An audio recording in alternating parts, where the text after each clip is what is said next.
What's up, guys? It's me. I know you weren't expecting me. You were expecting her. But she has decided that she wants to update people. She just don't want to make a video because she says a lot. So I'm going to limit the amount of ums today, hopefully. So update on Alita.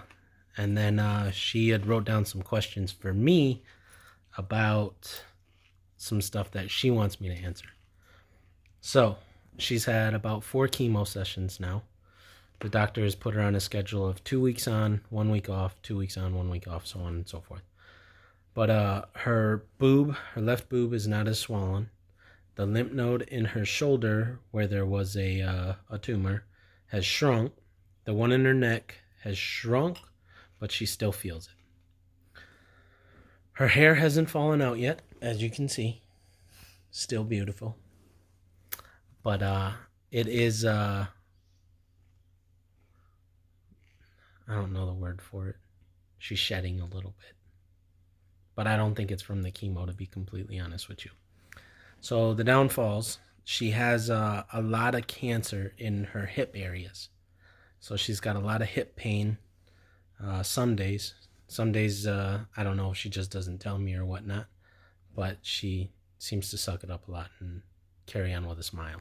I don't know how she does it. But the doctor has decided that at the end of March, he wants to do another PET scan to see how she's coming along with the cancer, if it's regressing, if it's disappearing, if it's spreading into other places or whatnot. So at the end of the March, we'll get an update with that. So one of the questions she's written down, is how are chemo days for me? So 9 times out of 10, it's 50-50 right now. I've had the kids 2 times at chemo, and then we left them in daycare 1 time, and then we got some good friends in Norfolk, Justin and Carrie Cortez. They took them 1 time. Thank you for that. But the 2 days that I've had them, the 1 time, obviously the kids are not allowed back there during the chemo treatment. So we just kind of hung out in the hospital and just kind of, roamed around aimlessly and watched some YouTube videos on the phone. We played games. They ate a lot of snacks. But the other time, it was kind of a bittersweet moment because I took them to a children's museum. So what I mean by bittersweet is that Alita has been wanting to take him to a children's museum for a while. And she just had decided that, no, just take them.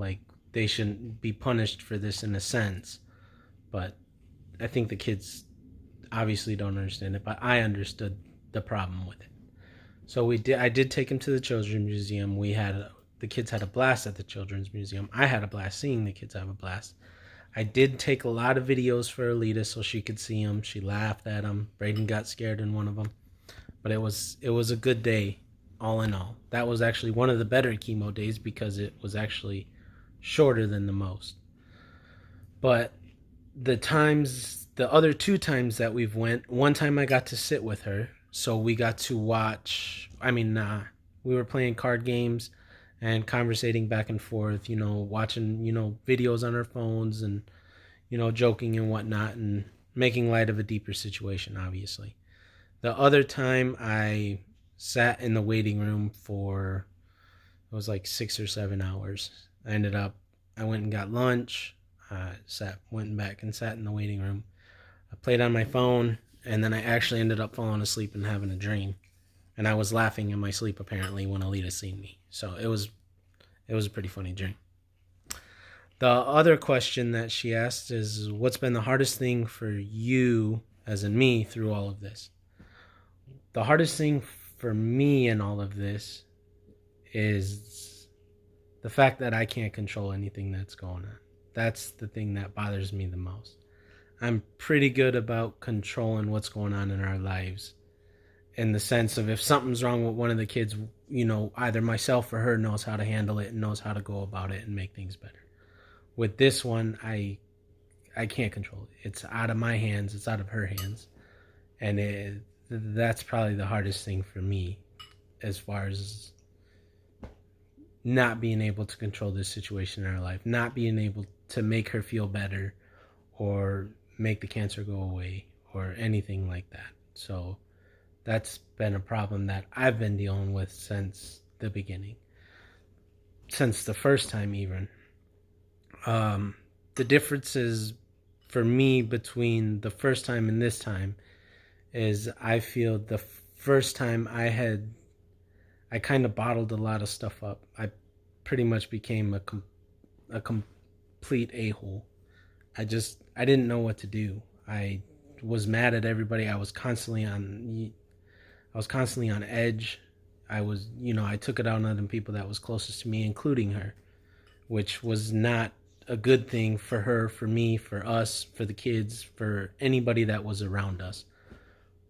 But I just didn't know what to do. I don't think talking to a therapist worked for me. I did try, but all she did was make me more mad. I don't know if it was her fault or if it was what I was going through, but everything she said just made me even more mad than before I went in there.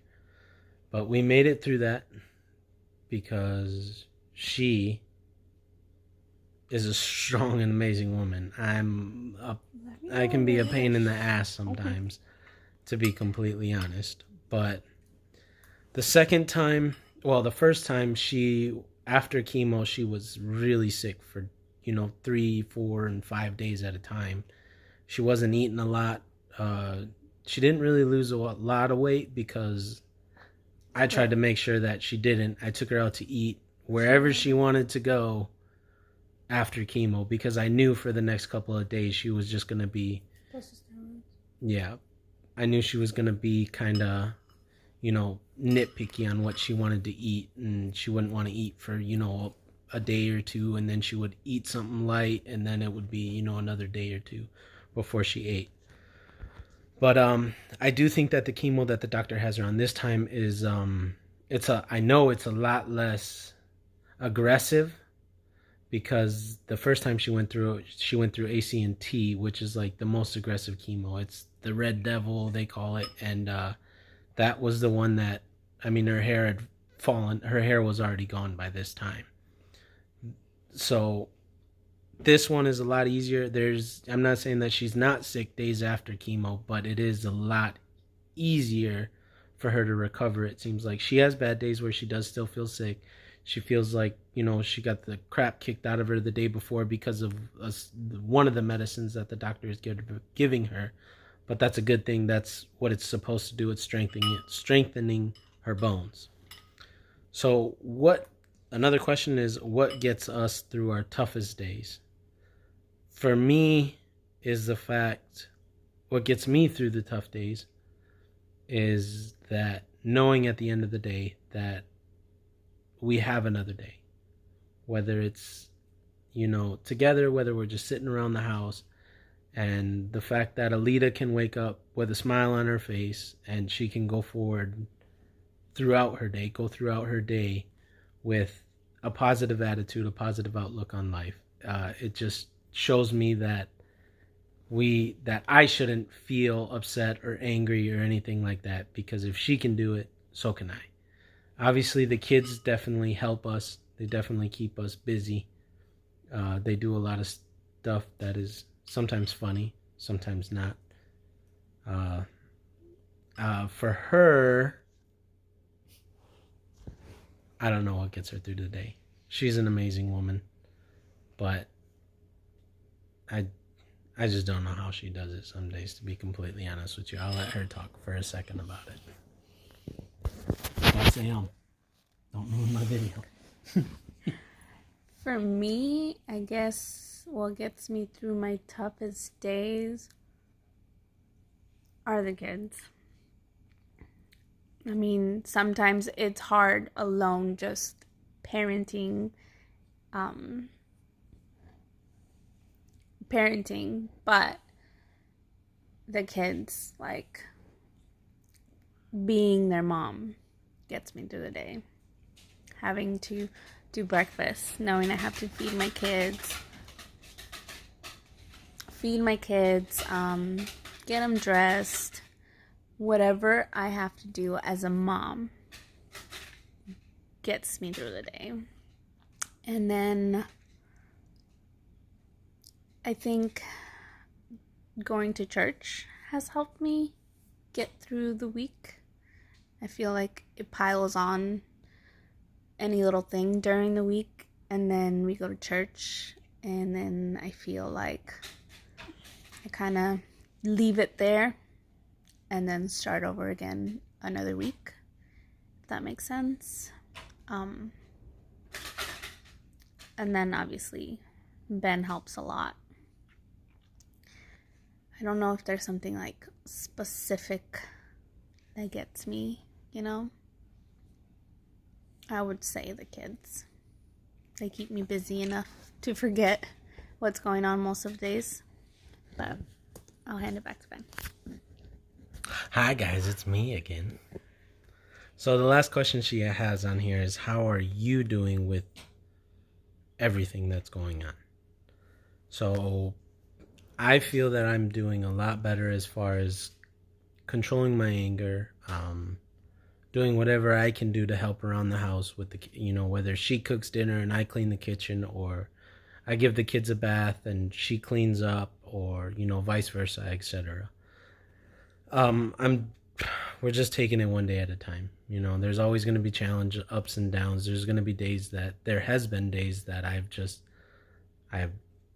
just got mad for no reason. It might have been something little, but I feel I am doing a lot better in controlling a lot of the stuff that has been going on with myself personally. So that's the questions and the updates. At the end of this video, which is coming shortly, we want to give a couple of shout outs to some very helpful people that have been, so kind and generous, and we couldn't ask for better people in our lives. So first and foremost, Carrie and Justin Cortez. Justin's been on the boat. Carrie has 2 kids of her own, but she always is, if you ever want me to take the kids, just let me know. She's taken the kids once before, but every Thursday that Alita has had chemo, she's made us dinner. So with her husband being gone and her dealing with her 2 kids, she still takes time out of her day to help us and assist us in the ways that she can. So we want to thank you guys personally, which we have multiple times, but we want to tell everybody that you guys are amazing people and that we love you both, and we thank you so much. The next is Chad and Judy. Chad and Judy are a friend of ours from Edwards, California, that we had met over there, and they are another amazing couple that we couldn't do life without. Judy has got us family pictures on 2 occasions. Before Alita's, chemo treatments and her hair falling out, she has done everything within her power, whether it just be come over and make us laugh, make us food. The last time she invited us over to a dinner, this time we went over there and it was like we forgot about all of our problems for a day and had a wonderful time with them. So Chad and Judy, we thank you guys again. To Taylor and Richard, we love you guys. You guys have sent, I don't know if Richard's so much involved, but Taylor has sent, multiple packages to Alita with junk food in it, with, clothes, with, pictures that her kids have colored for Alita, and, multiple other things in there. I couldn't name them all. So we love you guys and we thank you guys for everything. The last one, not least, is Lauren Harriet, if I said that right. Sorry, Lauren, if I pronounced your name wrong. But Lauren has started a group up there, kind of an anonymous, if you want to be, not anonymous if you don't want to be. She's got a group of people up there that know the circumstances and everything, and they have been sending Alita, some packages, some pick-me-ups, and it's nice to see that there's still good people in this world that care, and we really thank you guys a lot. What I would like to say is some days I come home from work and there's a lot of packages on the door, and I bring them in. I'm like, what did we get from Amazon? And then there's nothing there for me. No, but it don't matter. It's We're just joking about that. But we really do appreciate all the love and the friends and the family that have helped us along the way, from the first time and this time. And we will continue to update you guys as soon as we get any updates. Hopefully sooner than later. But we love you all and thank you so much. Bye bye.